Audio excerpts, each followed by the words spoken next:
Si vous n'avez jamais vu de zélotes dans l'évangile, parce que le véritable zélote, ce n'est pas notre frère Serge. Moi, je suis un premier zélote.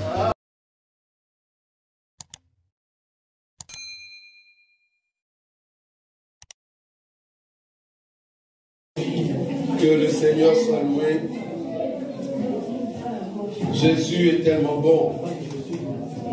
Le frère Béni va commencer à se préparer pour la lecture. Aujourd'hui, nous continuons encore une fois de plus dans notre série de paraboles. Comme j'ai toujours dit, le parabole, Jésus cachait au fait la vie de ceux qui aiment Dieu. C'est dans les paraboles que Jésus voulait nous faire voir combien il nous a aimés et combien il nous a ramenés dans son amour infini. C'est dans les paraboles que Jésus veut changer notre intérieur pour porter ce qui est la sémence éternelle. Vous allez remarquer que dans tout ce que nous avons présenté, nous avons vu au fait l'amour de Dieu répandu sur nous. Les paraboles expriment Dieu qui est caché, mais qui se révélait auprès d'un peuple qui était faible. Et j'aimerais vous dire, le monde sera tellement surpris le jour où nous allons partir. Surpris. De la même manière, une fois, il y a eu ce qu'on appelle le tsunami. Pour ceux qui ont vécu ce temps-là, je vous dis, les gens dormaient bien dans leurs hôtels. Les gens se régalaient, mais ils ne savaient pas qu'il y avait un fracas dans la mer. Et la terre qui était sous la mer est montée et l'eau s'est soulevée et l'eau vient chercher un refuge sur la terre. Or, sur la terre, il y avait des hommes qui étaient paisiblement dans leur chambre, paisiblement avec leurs enfants. Du coup, il y a eu l'eau qui est venue et a tué tout ce monde-là. Vous avez vu ça dans les télés. Le jour du Seigneur qui arrive, ça sera comme une pluie. Comme on a vu au Congo, les gens dormaient calmement. En tout cas, vers 20 h, ils se sont dit, voilà, bientôt je vais aller dormir calmement. Mais en dormant, au milieu de la nuit, ils entendaient quand même la pluie. Mais ils ne savaient pas que le dégât de cette pluie venait de faire tomber la maison et le mur, le parade de mur est tombé sur papa, maman et les enfants. Ils sont morts. Ce sera quelque chose d'inouï, quelque chose que le monde ne s'attendait pas. Mais toi et moi, nous ne serons pas surpris. C'est ça le problème. Tu ne peux pas être surpris quand tu vois, par exemple, un trou s'est ouvert et que les gens sont engloutis. Non, il ne faut pas être surpris. Nous, la mort ne nous surprend pas. Nous, au contraire, bibliquement parlant, la mort, c'est comme si nous avons gagné. Amen. Pourquoi? Parce qu'un enfant de Dieu, quand tu termines le travail, qu'est dit la Bible? Dieu vient t'enlever pour te mettre dans le repos. Donc la mort est un repos. Ok. Donc, si tu appartiens au Seigneur, vouloir ou pas, le monde très bientôt ne comprendra pas ce que tu es réellement. Pourquoi? Parce que tu mets en pratique la parole. La parole vivante. C'est pour cela que Jésus a caché cette vie dans les paraboles. Remarquez le parabole que nous allons voir aujourd'hui, Matthieu. Matthieu chapitre 9, frère Denis. Matthieu chapitre 9, à partir du 13e verset jusqu'au 17e. Parabole de Zoutre et d'Abi. Parabole de Zoutre et d'Abi. Je lis au nom de Jésus-Christ. Amen. Allez, et apprenez ce que je signifie. Je prends plaisir à la miséricorde et non au sacrifice, car je ne suis pas venu appeler des justes, mais des pécheurs. Alors les disciples de Jean vinrent auprès de Jésus et dirent, pourquoi nous les pharisiens jeûnons-nous, tandis que les disciples ne jeûnent point? Jésus leur répondit, les amis de l'époux peuvent-ils s'affliger pendant que l'époux est avec eux? Les jours viendront où l'époux leur sera enlevé, et alors ils jeûneront. Personne ne met une pièce de drap neuf à un vieil habit, car elle apporterait une partie de l'habit et la déchirure serait pire. On ne met pas non plus du vin nouveau dans des vieilles outres. Autrement, les outres se rompent, le vin se repent et les outres sont perdues. Mais on met le vin nouveau dans les outres neuves et le vin et les outres se conservent. Amen. Amen. Ça, c'est la parabole de outres et d'habits. Jésus-Christ va prendre cette parabole. Pourquoi? Parce que les disciples de Jean, comme eux, ils vivaient encore dans la loi, ils respectaient ce que Jean leur disait. Comprenez que Jean, c'est le dernier prophète qui est venu pour faire entrer le Seigneur de gloire, le dernier prophète du rang de Moshe, c'est-à-dire Moïse. C'est par Jean, étant une charnière, il ouvre la porte pour que le Seigneur commence au fait de sa mission du temps de la grâce. Alors les disciples qui étaient avec Jean, ils ont vu que les disciples de Jésus ne jeûnaient pas. Or, le jeûne ici mentionné dans le livre de Matthieu, c'était un jeûne, au fait, que la loi de Moïse avait stipulé. En d'autres termes, c'était une loi en Israël. Pendant ces temps-là, il fallait jeûner. Mais comment se fait-il, toi, avec tes disciples, vous avez changé cette loi? En d'autres termes, nous, on jeûne, mais tes disciples ne jeûnent pas. C'est là-bas que Jésus vient maintenant ramener ce qu'on appelle la parabole de outres et d'habits. Dans cette parabole, je prends d'abord la première partie. La première partie, il dit ceci. Le verset 15. Jésus leur répondit, les amis de l'époux, peuvent-ils s'affliger pendant que l'époux est avec eux? Le jour viendra où l'époux leur sera enlevé, et alors ils jeûneront. Là, il parlait de sa mort, il parlait quand le Seigneur va monter, alors les temps de gémissement viendront.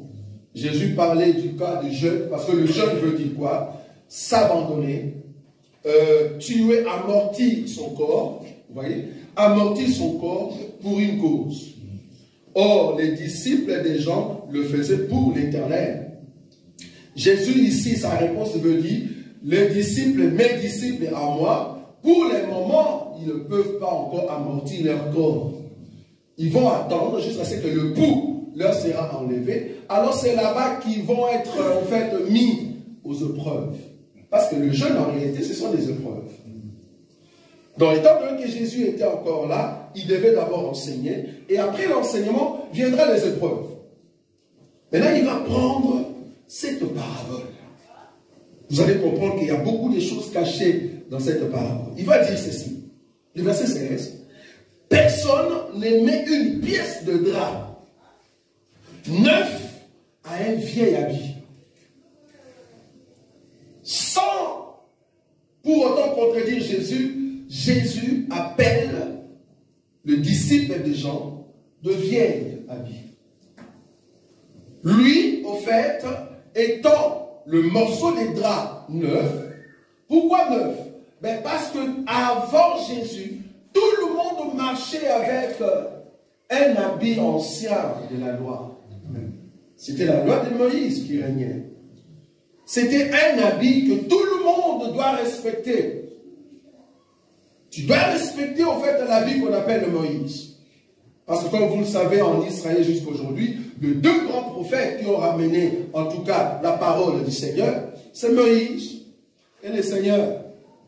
Moïse étant le grand frère, Jésus étant le petit frère. Quand je dis petit frère, je fais allusion au temps. Je ne parle pas Jésus-Christ, non, je dis Jésus. Donc ici, le drap ancien n'est rien d'autre que Moïse. Alors vous tous, disciples des gens, vous avez encore les draps de Moïse, un drap ancien. Mais moi, je suis un drap nouveau.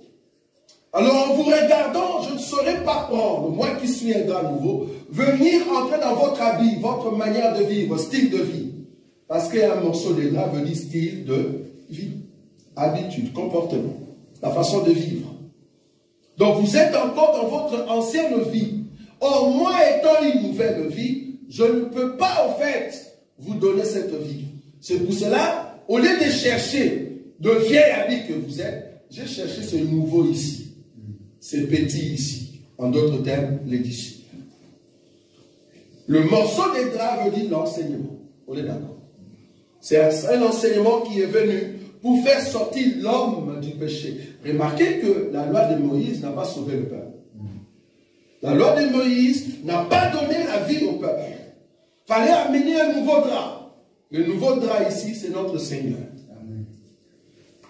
Dans nos vies, si tu veux, en tout cas, avoir un habit éclatant, il ne faut pas remplacer un habit ancien là où il y a un habit nouveau. Parce que vouloir ou pas, à chaque fois que tu bouges, tellement que l'habit n'est plus fort, ça se déchire. Si tu veux fermer un trou de ton habit, mets au fait un habit nouveau, ou un tissu, un morceau nouveau. Très important. C'est ce que Jésus voulait dire. Là, on comprend que c'est l'enseignement. L'enseignement nouveau vient pour ceux qui sont nouveaux. Amen. Pas pour ceux qui sont anciens.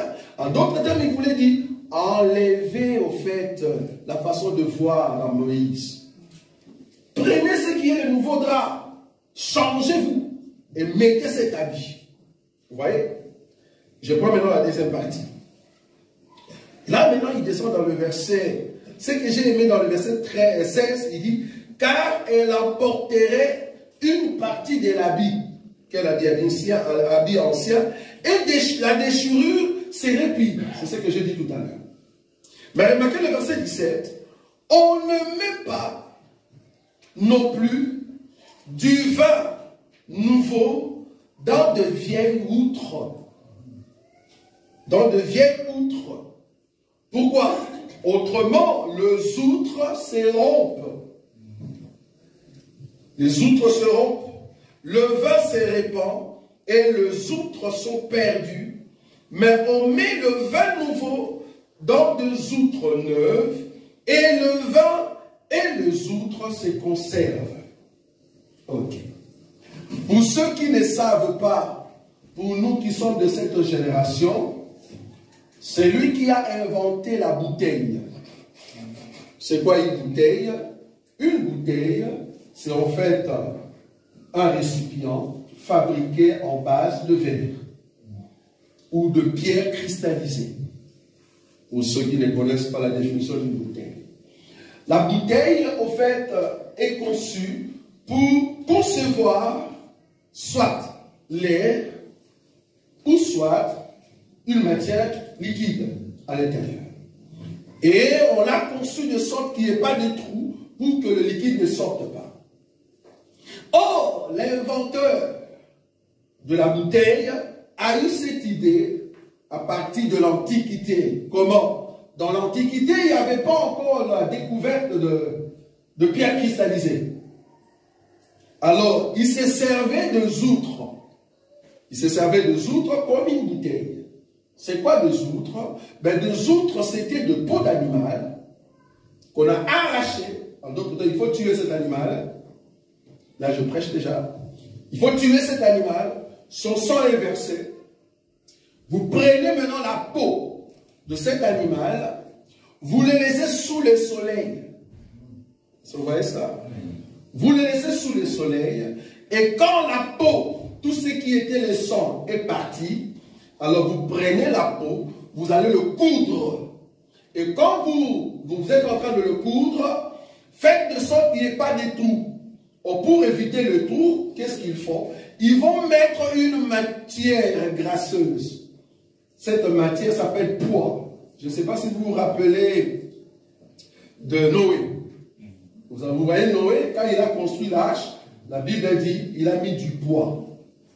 Bois, c'est en fait une sorte de résine, une sorte de colle, une sorte de colle qu'on met sur le bois pour éviter que quand il y a des trous, que l'eau ne passe pas. Et le bois en question, une forme de goudron qu'on mettait sur l'arche, quand le Seigneur va faire pleuvoir, au fait, la pluie, comme ça l'eau n'entre pas dans l'arche. Parce qu'en réalité, pour ceux qui ne savent pas, bon, nous ici dans cet évangile, nous le savons, Dieu a fait pleuvoir la pluie pendant 40 jours et 40 nuits, mais Noé n'est pas resté dans l'arche 40 jours et 40 nuits. Ça, vous savez, non? Noé est resté combien de temps dans l'arche? Une année et 10 jours. Ce n'était pas 40 jours. Noé est resté dans l'arche une année et 10 jours. Donc, ce qui fait à peu près 370. Non, 370, parce qu'eux, ils comptaient par 360. Donc, à peu près 370 jours que Noé est resté dans l'arche, à peu près. Donc, du coup, ce n'était pas 40 jours. Dieu a fait pleuvoir la pluie pendant 40 jours, ok. Mais Noé, tu es resté combien dans l'arche? Combien de temps? 370 jours. Vous imaginez? 370 jours. Tout ça parce que l'eau ne pouvait pas entrer à l'intérieur et Noé était protégé. J'aime beaucoup ça. Il était protégé, pourquoi? Parce qu'il avait mis du poids. Sans le poids, l'eau va entrer et tout le monde va mourir. Donc, le poids à l'intérieur de la peau permet que l'eau ou l'air qui est en dehors ne puisse pas entrer. Mais le but de ce poids, c'était quoi? Parce que c'était en forme de bouteille. C'était pour que quand tu mets le vin à l'intérieur de cette outre, que le vin ne puisse pas se filtrer. Ça, c'est. Deuxièmement, l'outre en question, comme c'est en peau d'animal, si tu mets de vin nouveau à l'intérieur, comme le vin est encore puissant, il y a ce qu'on appelle fermentation. Il y a une forme de gaz qui va commencer à se détacher. Alors, qu'est-ce qui se passe? L'outre, comme c'est en peau d'animal, commence à faire quoi? À gonfler. Est-ce que vous voyez ça? Comme l'outre commence à se gonfler, si ce sont des vieilles outres, qu'est-ce qui se passe? Ben, ça se déchire. Ça se déchire et il y a le vin qui est perdu et l'outre aussi est perdu, nous ne savons plus le récupérer. C'est ça l'idée de celui qui a créé les ballons de football. Vous voyez ça? C'est quoi un ballon de football? C'est en fait la peau d'animal qu'on a cousu en cuir, c'est ça? Qu'on a cousu et on met à l'intérieur de l'air, mais de sorte que l'air ne sort pas. Oui ou non? Oui. Voilà, cette pensée-là, c'est l'idée des outres. C'est l'idée des outres. Donc l'outre, c'est en fait cette matière de peau d'animal qu'on donne, en fait, on met à l'intérieur, de sorte que le vin qui est resté longtemps, comme il y a fermentation à l'intérieur, si les outres n'étaient pas bien cousus, alors il y a éclatement. Et le outre est perdu et le vin sort. C'est ce que Jésus explique. Il dit non. Si tu veux garder et le vin et l'outre, qu'est-ce qu'il faut faire? Il faut que l'outre soit comment? Neuve. Pourquoi? Parce que si c'est neuf, il n'y a pas eu trop de dilatation. Vous avez déjà remarqué quand tu achètes un ballon pour vos fêtes, hein, anniversaire ou quoi, vous soufflez à l'intérieur jusqu'au fond. Quand vous enlevez l'air qui était à l'intérieur, qu'est-ce qui se passe dans le ballon? Le ballon n'a plus la même forme. Il y a ce qu'on appelle dilatation. Je peux aller plus loin. Nos mamans, quand elles étaient jeunes, calmement, elles étaient belles, avec un ventre plat, parce qu'il n'y avait pas de souci. Mais quand le bébé vient et que le ventre est gros, vouloir ou pas, il y a eu dilatation au niveau de ventre. Et la dilatation en question, on appelle ça des vergetures, c'est ça? Des vergetures, c'est ça. Il y a des lignes qui apparaissent. Pourquoi? Parce que le ventre a subi au fait une dilatation. Donc même si elle met au monde, mais son ventre ne revient plus la même chose. Ça ne sera plus la même chose. Pourquoi? Parce que son ventre a subi au fait un mouvement de gonflement et dégonflement. Donc il y a dilatation. Il y a dilatation. Donc vous les jeunes garçons qui disaient « Ah non, ben, moi j'aime pas les filles qui ont des vergetures », comprenez que de vergetures vient parce qu'il y a des gonflements. Ou c'est peut-être la personne a grossi et à un moment la personne rétrécit. Le fait de grossir, c'est comme si on avait mis l'air, et le fait de se rétrécir, il y aura toujours des vergetures. Donc c'est par rapport au mouvement de gonfler et dégonfler qu'il y a eu ce qu'on appelle dilatation. C'est la même chose avec les autres. Alors Jésus a compris cela. Il y a eu maintenant cette manière de voir dans la physique que le Seigneur va dire non, si on met de vin nouveau, tellement que c'est puissant en ce qui concerne la fermentation, si tu le mets à l'intérieur, vu que le temps de la fermentation va prendre du temps, ben le soutre, si elle avait déjà subi d'autres quantités de vin à l'intérieur, ben, tellement que le vin est puissant, il y aura quoi? Éclatement. Donc c'est mieux de mettre le vin nouveau dans le soutre nouvelle. Pourquoi? Parce que ça tient fort. Personne au fait n'a encore mis de vin à l'intérieur. Là ça tient. C'est ça au fait la parabole. Mais ça veut dire quoi? Ça veut dire quoi? Or dans la Bible, je vais prendre une écriture. Je vais d'abord expliquer ce qu'on appelle le vin. Actes des apôtres. Actes des apôtres chapitre 2. Frère béni. Je prends Actes des apôtres chapitre 2. Je vais expliquer c'est quoi le vin. Alors, Actes des apôtres chapitre 2.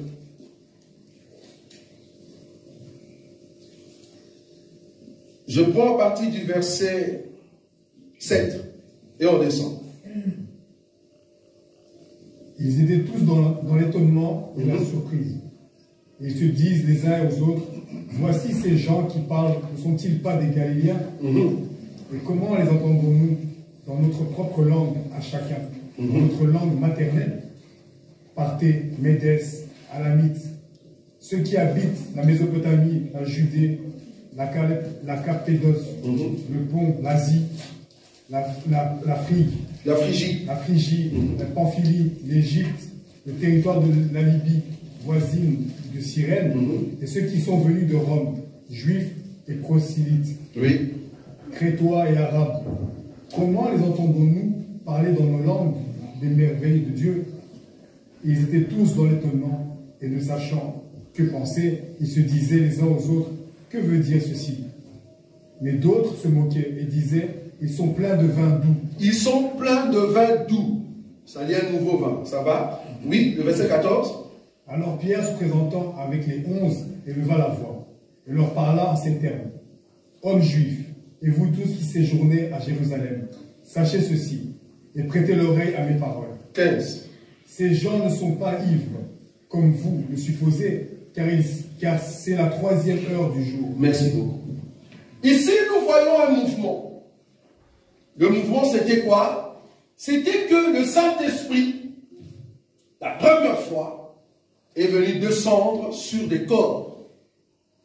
Mais remarquez que ce corps, ces vases, ou ces outres, ou ces hommes, ils devaient d'abord être nettoyés, purifiés par l'enseignement pendant 3 ans. Ils ont reçu l'enseignement de Christ pendant 3 ans. Jésus savait que s'ils ne reçoivent pas l'enseignement, alors le Saint-Esprit ne viendra pas dans leur vie. Il fallait qu'ils reçoivent d'abord l'enseignement. Pourquoi? Parce que c'est l'enseignement qui brise le cœur de l'homme. C'est l'enseignement. Toute personne qui est sur la terre, qui se dit chrétienne, la première des choses qu'il faut voir dans sa vie, c'est l'enseignement. Si tu es chrétien, tu suis Christ, la première des choses qu'on doit voir chez toi, c'est l'enseignement. Ce n'est pas le fait, je vais à l'église. Tout le monde peut aller à l'église. Même les magiciens. Moi, j'ai vu des magiciens venir. Bon, je viens ici pour louer les grands maîtres. Il n'appelle même pas Jésus. Il n'appelle même pas Jésus. Il dit, je viens ici louer les grands maîtres. Mais il est parti à l'église. Mais c'est un magicien. Nous avons vu des gens qui se disent église de noir. Je ne sais pas si vous connaissez ça. Hein, parce que ces gens-là, ils disent que Dieu a créé 4 races. Et dans chaque race, Dieu a envoyé un prophète. Il dit, ah, chez les Chinois, Dieu leur a envoyé leur prophète. Il s'appelle Bouddha. C'est ce qu'ils ont dit. Et chez le blanc, Dieu a envoyé leur prophète. Il s'appelle Jésus. Ok. Chez les Noirs, ils ont créé. Entre chez les Noirs, je ne sais pas. Parce que les autres avaient un prophète. Mais chez les Noirs, il y a du coup 4, 5. Bon, déjà, c'est un des autres. Chez les Noirs. Et puis chez les Rouges, ils ont créé, je ne sais pas, il s'appelle comment? Shiva. Comment il s'appelle comment? Shiva. J'ai dit, bon, si chez le Rouge, c'est-à-dire les Indiens, il y a Shiva. Chez les Blancs, vous avez dit que c'est Jésus. Et que chez le Chinois, vous avez dit c'est Bouddha. Et que chez nous, il y a 2 ou 3. Et qui est Mahomet? Bon, Mahomet, c'est qui? C'est les dieux de Métis, alors. Parce que là-bas, il y a un mélange. Parce que la source des Arabes, vouloir ou pas, à l'intérieur, il y a aussi l'ADN des Noirs. Donc, du coup, Mahomet, c'est en fait la race des Métis. Mais le grand problème avec tout ce prophète, là où nous disons que ça ne sera pas conforme à nos Écritures, quand on m'a présenté tous ces prophètes, je voulais savoir quel est le prophète qui est vivant jusqu'à aujourd'hui. C'est ça qui est très important. Parce que si tous les prophètes vont mourir comme moi, à quoi bon ils sont prophètes? Il me faut un prophète qui ne meurt pas, qui est capable de vaincre la mort. Là, je vais l'appeler prophète. Alors là, il n'est pas prophète majeur. Parce qu'un grand prophète que moi je dois suivre comme guide, ben c'est lui qui doit me montrer le chemin. D'abord, il me montre le chemin de quitter le ciel. Il vient sur la terre. Deuxièmement, il marche sur la terre. Troisièmement, il entre sous la terre. Et quatrièmement, il sort. Et puis il rentre. Je dis, waouh, ça c'est un prophète. Si vous me montrez un tel prophète, je vais le suivre. Du coup, les autres sont tombés. Il en restait seulement Jésus. Lui qui est venu du ciel, il a marché sur terre, il est entré sous la terre, il est sorti et il est monté. Le seul prophète digne de suivre, c'est lui. Amen. Parce qu'il nous montre le chemin. Vous voyez? Amen. Donc du coup, tous les prophètes tombent. Et malheureusement, pour ceux qui ne savent pas, quelqu'un nous a dit que Jésus était blanc. En tout cas, quelqu'un nous a dit ça. Et du coup, il y a un gars de la Russie. Je ne sais pas pourquoi je l'aime, mais il est méchant, mais je l'aime. Le monsieur de la Russie est venu dire non, les Jésus qu'on vous a présenté qui était blanc, c'est faux. Voilà le vrai Jésus. Et puis il nous a montré un Jésus noir. Il a la face d'un mouton. C'est bizarre.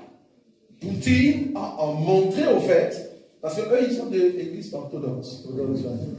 L'église orthodoxe nous a montré un Jésus noir.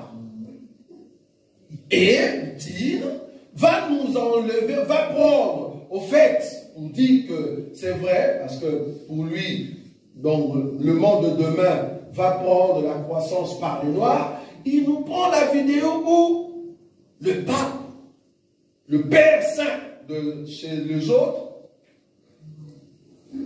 où le pape Père Saint est à genoux et il embrasse les pieds des Noirs.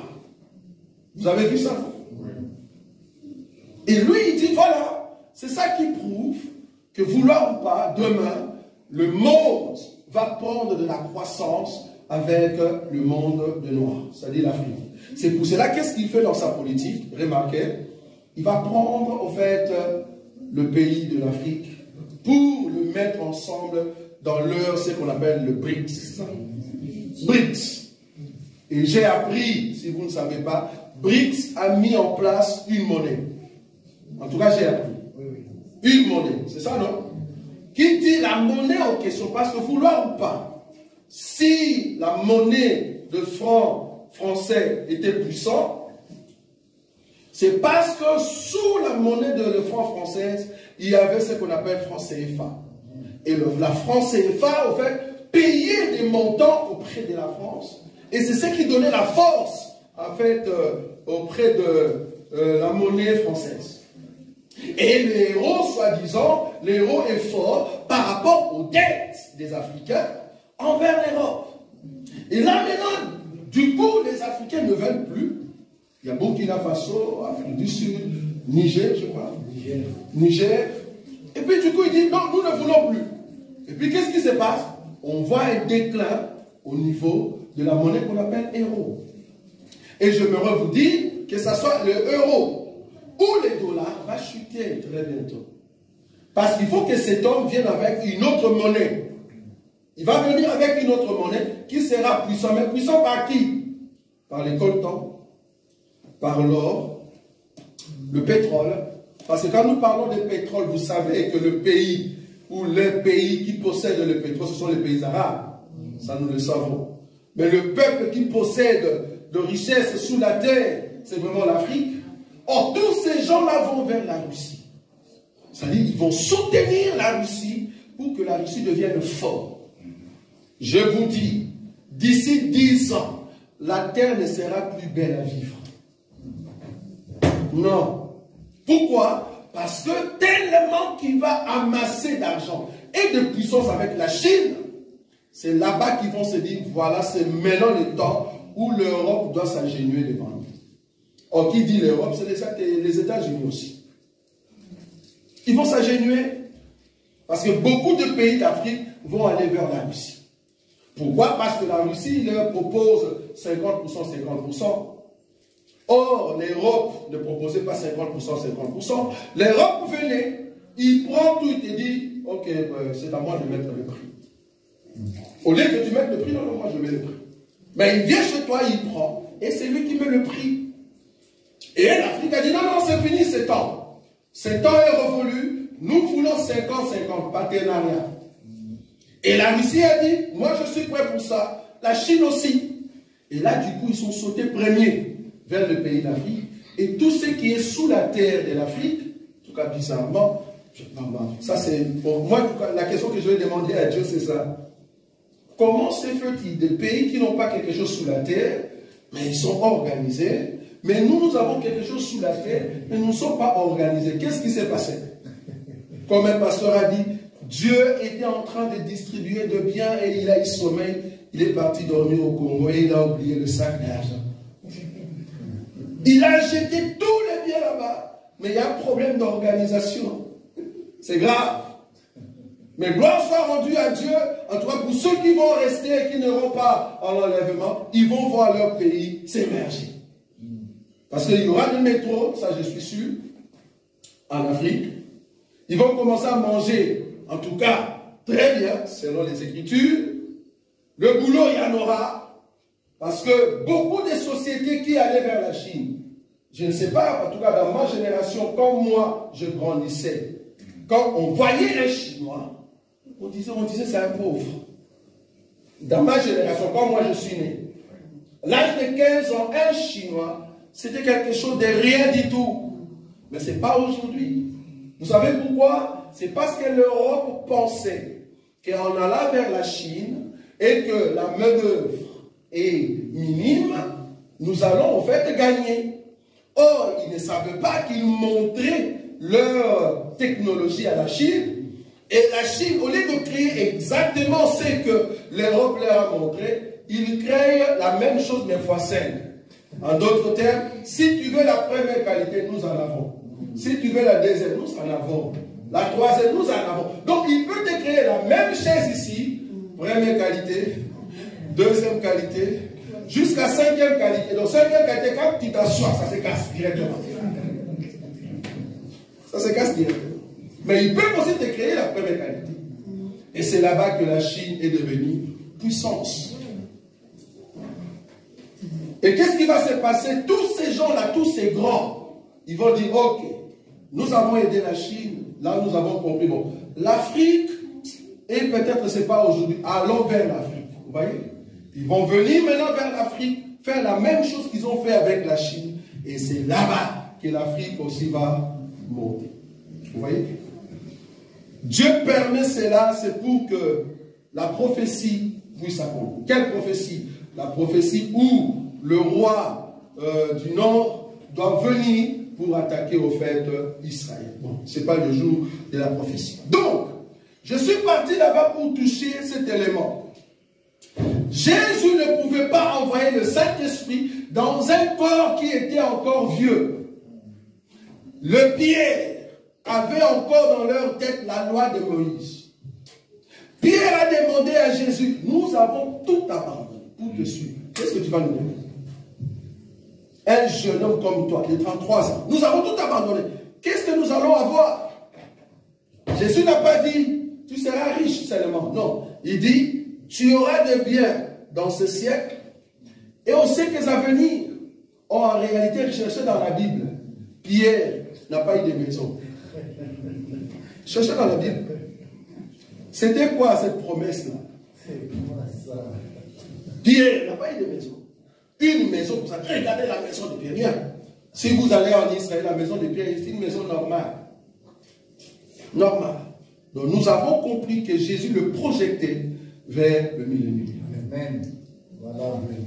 Nous, notre espoir, c'est vers le millénium. Mais avant d'arriver là-bas, il faut que ton corps devienne un corps nouveau. C'est ça le vin. Le vin, c'est l'esprit de Dieu qui vient dans la vie d'une personne. Mais quelle personne? Une personne qui a reçu l'enseignement. Une personne qui a reçu l'enseignement. Tu ne peux pas avoir le Saint-Esprit en soi si ta vie n'a pas changé. Nous, on ne croit pas à ça. Un païen ne peut pas avoir le Saint-Esprit. Comment? On l'appelle déjà Saint-Esprit. Il est saint. Et il vient dans la vie d'un païen. Ce n'est pas possible. Il te faut d'abord l'enseignement. En d'autres termes, on doit te tailler. Vous voyez la peau d'animal? On doit tailler. On va te sécher. Sur quoi? Sous le soleil. Remarquez cette femme. Cantique des cantiques. Cantique des cantiques. Qu'est-ce que cette femme a dit, frère béni? C'est Cantique des cantiques, chapitre, je crois, 1er. Cherchez-moi cette écriture rapidement, frère Boïka. Cantique des cantiques. Combien? Verset 5. Voilà, tu peux lire, frère béni. Oui, vas-y. Je suis noir. Je suis noir. Et je suis belle, fille de Jérusalem. Très bien, continue. Comme les tentes de Kédar, comme les pavillons de Salomon. Très bien. Ne prenez pas garde à mon teint noir. Très bien. C'est le soleil qui m'a brûlé. Merci. Donc cette femme, avant elle n'était pas noire. Avant elle avait une couleur que tout le monde pouvait aimer. Le monde. Les filles de Jérusalem pouvaient aimer. Je me te dire, étant donné que dans ta vie, tu vas faire ce que les autres aiment, je te dis, tu ne fais pas à Dieu. Fais ce que Dieu aime. Même si les autres ne sont pas d'accord avec toi, mais du moins, comme c'est Dieu qui aime, fais-le. Et je me te dire, à chaque fois que tu fais ce que Dieu aime, tu ne seras pas aimé de tout le monde. Non. Tu ne seras pas aimé de ta famille. La famille et les amis pousseront toujours l'homme à aller vers leurs idées. Or, nous ne pouvons pas nous conduire selon les hommes. Un chrétien qui se conduit selon sa maman, c'est-à-dire tu as un problème. Si la maman a l'enseignement et que c'est l'enseignement de Christ, alors, ô jeune homme, suis l'enseignement de ta mère. Est-ce que vous voyez ça? Mais si la mère n'a pas l'enseignement, alors ne suis pas. Suis l'enseignement de Christ. La Bible dit que cette femme avait une autre couleur et c'est le soleil qui l'a brûlée. En d'autres termes, elle s'est laissée entre le mains du soleil. Le soleil change ma couleur. Or, le soleil de la justice est notre Seigneur Jésus-Christ. Il vient dans nos vies pour enlever l'impureté, de changer notre intérieur, pour nous donner la couleur que le soleil veut. Passer dans les brisements, dans la souffrance. Et c'est là-bas que nous rencontrons le Seigneur. Donc du coup, la peau doit être sous le soleil. Comme ça, tout ce qui était le sang et l'eau partent. Alors, le Seigneur lui-même viendra couper la peau en question pour donner la forme. Je répète, pour faire une outre, la peau qu'on avait enlevée dans l'animal, on le laisse sous le soleil, c'est-à-dire on passe par des brisements. Le Seigneur te brise à fond. Et après lui-même, il vient maintenant couper pour donner la forme à la bouteille. Quand je parle de couper pour donner la forme, je parle de l'extérieur de l'homme. Tu ne peux pas être chrétien, mais tu as des piercings. Là, il n'y a pas d'amen, j'aime ça. Un chrétien, tu es chrétien, tu pries Jésus, mais tu as des piercings. Ça ne va pas? Un chrétien, tu es vraiment chrétien. Tu as accepté le Seigneur. Tu es transformé. Tu es vraiment parti là où on fait des tatous. Mets-moi la face de Jésus. Même Jésus est en colère. Même si tu dis Jésus-Christ est saint, tu dis je suis fort, fort, tu montres ça. Oui, Jésus est en colère. Même si tu écris sur ton dos au nom du Père et du Fils et du Saint-Esprit, si tu écris sur les dos au nom du Père et du Fils et du Saint-Esprit, si tu es ma femme, je t'épouse, je dis qui est ce Père? Je vais le savoir. Tu ne peux pas me montrer ton Père sous les dos. Ah non, c'est Dieu. Non, je ne suis pas d'accord. Dieu nous interdit, étant chrétien, d'aller faire des tatous. Oui. Amen. Je comprends quand tu étais dans le monde. Ça, c'est autre chose. Voilà. Quand tu étais dans le monde, je comprends. Je suis d'accord. On était dans le monde, on a fait des choses qui étaient bizarres. Voilà. On n'avait pas encore l'enseignement. Voilà. Donc, un chrétien peut avoir des tatous. Mais un chrétien ne peut pas aller se faire tatouer. Est-ce que vous voyez la nuance? Donc, j'étais païen. Oui, je viens en Christ et Jésus, mais je viens avec mes tatous. Et qu'est-ce que je fais? Mais je le fais. Il ne faut pas nous montrer ça. Il ne faut pas nous montrer, tu mets ici aigle. Et puis tu vas dans Basic Fit, voilà, tu nous montres tes tatous, comme c'est dans le look de tout le monde. Jésus doit te couper pour te donner la forme. Il doit enlever des tatous, frère. Il doit enlever des tatous. Un frère en Christ, ah, laisse que je puisse frapper là. Un frère ne peut pas avoir des locks. Amen. Vous voyez des locks? Amen. Ne nous dis pas que non, j'ai l'esprit de Samson. J'ai des locks, l'esprit de Samson. Non. Un frère en Christ, j'ai bien dit en Christ.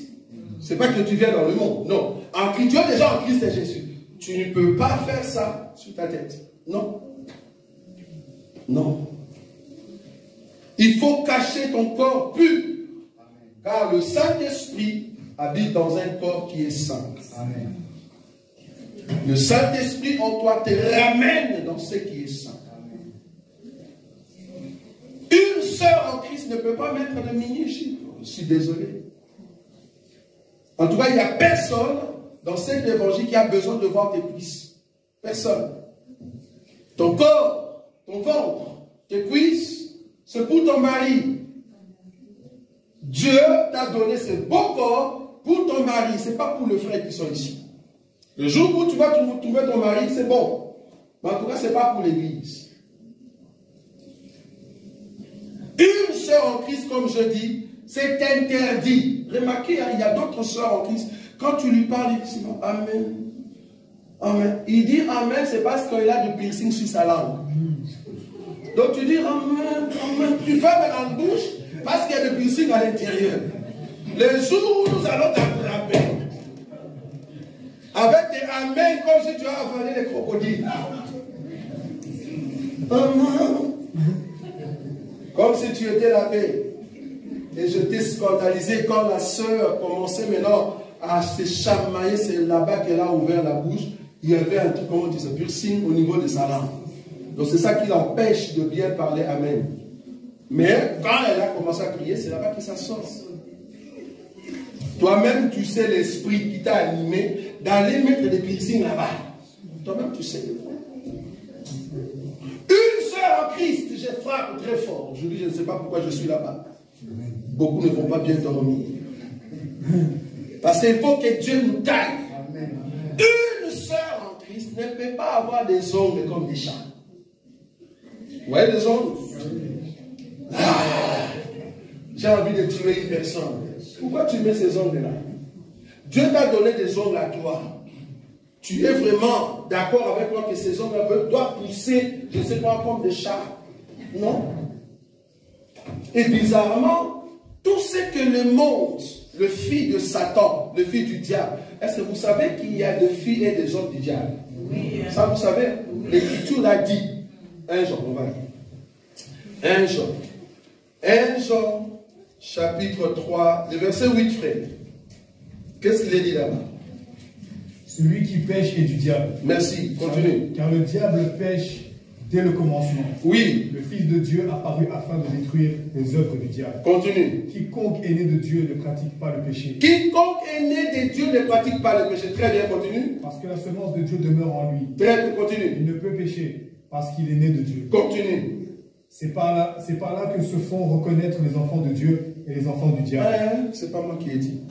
C'est par là que se font reconnaître les enfants de Dieu et les enfants du diable. Les diables aussi a ses enfants. Les diables a ses enfants.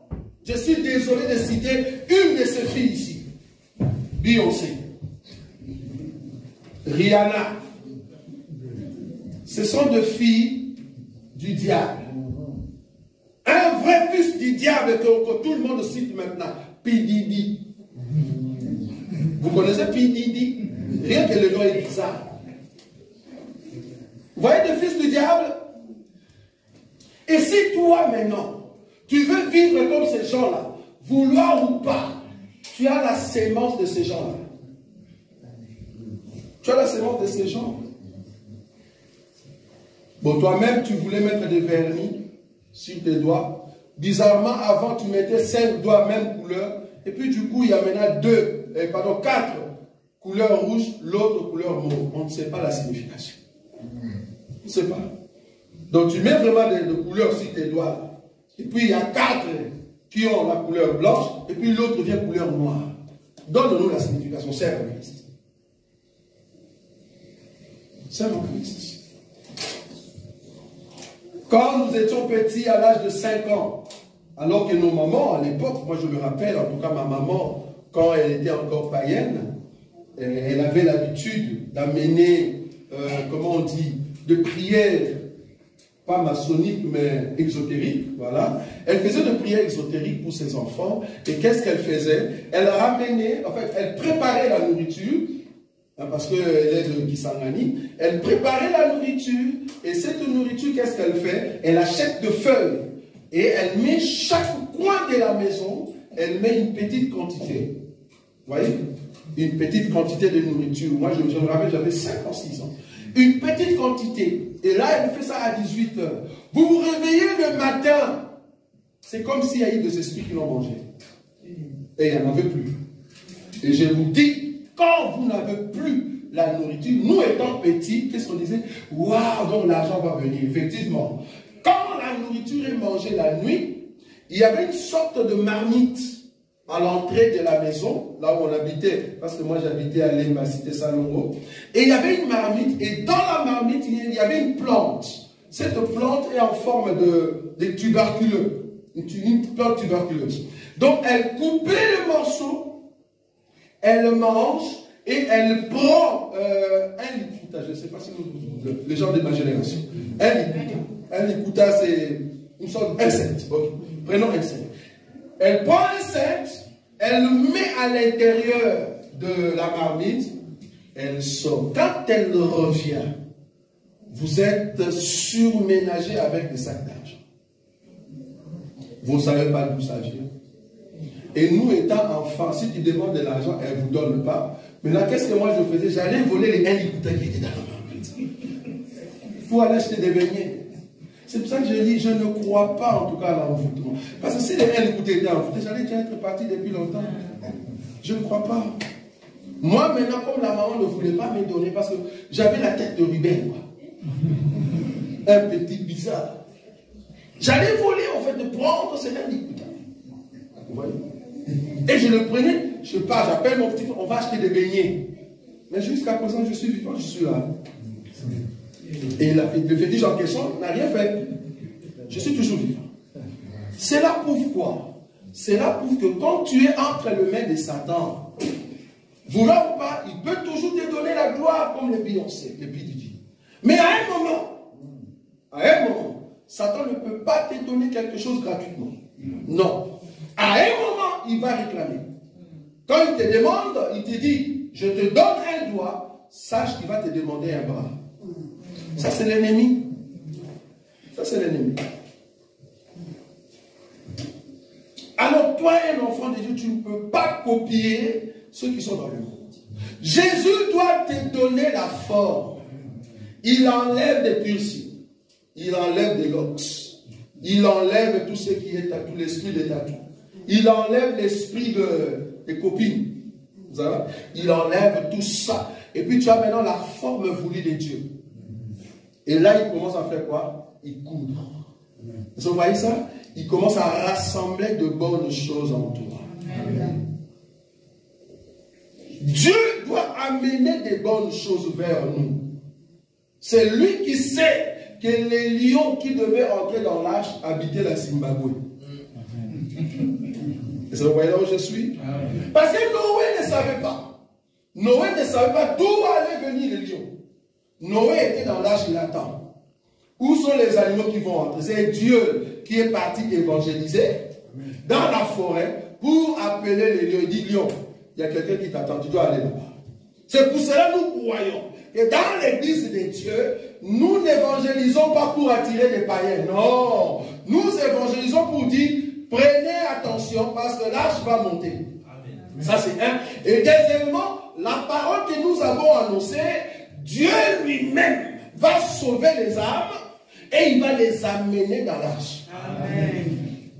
C'est pour cela la Bible dit qu'il rajoutait les âmes de ceux qui étaient comment? Sauvés. On n'a pas dit il rajoutait les âmes de ceux qui voulaient être sauvés. Ici dans l'église, nous ne cherchons pas ceux qui veulent être sauvés. Non. Ici dans l'église, nous croyons que si tu es venu, c'est parce que Dieu t'a sauvé du monde. Il t'amène ici pour te montrer comment tu dois vivre dans la cour royale. Ça c'est le but. Donc notre évangile est basé sur former un homme qui a reçu le salut. C'est pour cela que nous ne cautionnons pas que quelqu'un qui est païen et qui vient au milieu de nous, qui demeure dans la même chose. Ça ne passe pas. Ça ne passe pas. Tu dois changer. Changer complètement. Remarquez, pour finir, je prends une écriture. Donc, le soutre doit avoir le vin. Éphésiens, frères bénis. Éphésiens, chapitre 4. À partir du verset 17 jusqu'à 25, lis calmement. Éphésiens, chapitre 4, du verset 17 à 25. Voici donc ce que je dis et ce que je déclare dans le Seigneur. C'est que vous ne devez plus marcher comme des païens. Amen. Qui marchent selon la vanité de leurs pensées. Ils ont l'intelligence obscurcie. Ils sont étrangers à la vie de Dieu à cause de l'ignorance qui est en eux, à cause de l'endurcissement de leur cœur. Très bien. Ayant perdu tout sentiment, ils se sont livrés à la dissolution pour commettre toute espèce d'impureté jointe à la cupidité. Mais vous, ce n'est pas ainsi que vous avez appris Christ. Si du moins vous l'avez entendu, et si conformément à la vérité qui est en Jésus, c'est en lui que vous avez été instruits à vous dépouiller. Très bien, le verset 22. Eu égard à votre vie passée. Eu égard à votre vie passée. Du vieil homme. Du vieil homme. Qui se corrompt par les convoitises trompeuses. Très bien, 23. À être renouvelé dans l'esprit de votre intelligence. Très bien. Et à revêtir l'homme nouveau. À revêtir l'homme nouveau. Créé selon Dieu. Très bien. Dans une justice et une sainteté que produit la vérité. Amen. C'est pourquoi renoncez au mensonge et que chacun de vous parle selon la vérité à son prochain. Car nous sommes membres les uns des autres. Merci. Le verset 24, j'aime beaucoup. Et à revêtir l'homme nouveau, créé selon Dieu, dans une justice et une sainteté que produit la vérité, que produit l'enseignement. L'homme nouveau, c'est qui? L'homme nouveau, c'est celui qui croit en lui-même que j'étais pécheur. Dieu m'a pardonné. J'ai quitté le monde. Je suis maintenant entre la main de celui qui peut encore me façonner. Qui peut me donner une nouvelle vie. Je me redis, pour aller au ciel, tout vieux va rester. Si tu es vieux, tu resteras. Si tu es vieille, tu resteras. Quand je parle de la vieillesse ici, je fais allusion à l'ancienne vie. Si tu as encore l'ancienne vie dans le monde et tu l'amènes en Christ Jésus, tu perds ton temps. Tu perds ton temps au milieu de nous. Ramène une nouvelle vie. Et c'est par la nouvelle vie que Dieu viendra maintenant pour te donner la forme par la vérité. Tu ne peux pas aller au ciel avec le même comportement du monde. Ça ne passera pas. Car le Saint-Esprit qui est le vin, il vient habiter dans l'homme nouveau, les outres nouvelles. Pourquoi? Parce que quand il y a fermentation, tu résistes. Quand il y a tribulation, tu résistes. Mais s'il y a tribulation, alors que tu es dans la même chose, j'ai regretté hier une sœur qui était avec nous dans cette assemblée, qui chantait, qui priait comme vous, qui aimait cet évangile. Et aujourd'hui, si vous allez dans des réseaux sociaux, avant de commencer son spectacle, il vous présente les dieux des morts. J'ai dit, Seigneur, pourquoi tu nous avais envoyé une telle païenne? Elle chantait ici. Et aujourd'hui, qu'est-ce qui arrive? Elle présente d'abord la puissance, soi-disant la lumière, parce qu'elles sont dans la lumière maintenant, avec d'autres dieux ou d'autres ancêtres qu'on appelle Kipavita. Rien que les noms. Je me dis, pourquoi les dieux du Congo sont toujours à Congo? C'est grave. Je ne suis pas contre Bakongo. Moi-même, j'ai vécu au Bazaï. Mais bizarrement, les dieux du Congo, c'est toujours Bakongo. Bon, je comprends que c'est par rapport au royaume Congo. Et les royaumes qui étaient à côté de Nigeria, c'est comment là? C'est comment? Ah non, ben nous prenons maintenant Kipavita. Et grave, plus grave encore, la sœur, quand elle finit de faire ça, maintenant elle soulève ses habits, ou soit elle enlève la veste qui était sur elle, elle vous laisse maintenant son ventre. Alors que quand on chantait ici, elle cachait son ventre. Elle priait pudeureusement. Elle était avec nous ici. Mais aujourd'hui, toute personne qui veut voir un film gratuit des maudites, allez voir en fait les vidéos de cette sœur. Donc je l'appelle sœur par rapport à la couleur. En tout cas, elle n'est plus sœur en Christ. Et aujourd'hui, elle danse tout ce qui est du monde et elle exhibe la danse du monde. Vous voyez? Si Dieu n'envoie pas de sauvés ici, même si tu es au milieu de nous, tu vas partir. Tu ne peux pas rester. Ce qui est à l'intérieur sortira. Et on le verra. Ce n'est pas qu'on est content. On dit vraiment avec l'évangile qu'on a présenté ici. Et toi, tu te retrouves vraiment dans les dieux de noir. Et tu commences à insulter Jésus. Jésus. Alors tu as un problème. Vous voyez comment est-ce que... C'est pour ça que je dis Jésus connaissait tout. Quand il dit, quand un esprit est sorti d'une personne, l'esprit va dans les lieux arides, il cherche un endroit. S'il ne trouve pas, qu'est-ce qu'il dit? Je rentre là où j'étais sorti. S'il rentre, il vient, il trouve que la maison là où il était sorti, c'est vide. Il n'y a pas l'enseignement, il n'y a pas la crainte de Dieu, il n'y a pas Dieu. Il dit non, je ne vais pas entrer seul. Sinon on va encore me chasser. Attends. Il part chercher 7 autres esprits. Ils sont devenus 8. Ils viennent maintenant entrer chez toi pour te prendre. Comme ça, tu nies directement Jésus. Tu commences à dire qu'il va vite à Dieu. Nous, dans cet évangile, l'évangile que nous prêchons, chasse des démons. Enlève les mauvais comportements. Change l'intérieur. Mais si tu refuses cet enseignement et que tu fuis loin de cet enseignement, les démons qui viendront chez toi, ce n'est pas un démon. Il va se rassurer que tu n'as plus le goût de cet enseignement. Alors ils viendront beaucoup. Beaucoup. Malheureusement, cette sœur, pour moi en tout cas, malheureusement, elle est perdue. Perdue pourquoi? Parce que une personne qui danse déjà dans des réseaux sociaux à moitié nue, on se dit qu'est-ce qu'elle cherche. Et moi je me dis, quel est l'homme qui doit venir te chercher? Quel est ce pain que tu veux acheter chez Carrefour, mais le pain en question, on l'a déposé sans sachet. Tout le monde a touché. Tu vois? C'est ça une femme. qui danse nu, presque nu. Tout homme a déjà vu ça. Quel est l'homme qui doit te prendre? À moins que cet homme-là soit un fou qui avait faim. Un fou qui a faim, ben il s'en fout. Le pain qui est là, oh gloire à Dieu, ah, il prend le pain. Il ne sait pas qu'il y a corona. Il ne va pas laver la main. Vous voyez? Il ne prend pas tout ce qui est hygiène. Il prend le pain et il commence à manger. C'est ça une fille qui se dénude, en tout cas dans les réseaux sociaux. L'homme que tu vas prendre, ça sera un fou. Un homme qui n'a pas de sens. Mais si tu veux un homme intelligent, un homme qui a Dieu, qui a l'esprit de Dieu, cache ta nudité. Très important. Amen. Nous sommes debout dans la présence du Seigneur.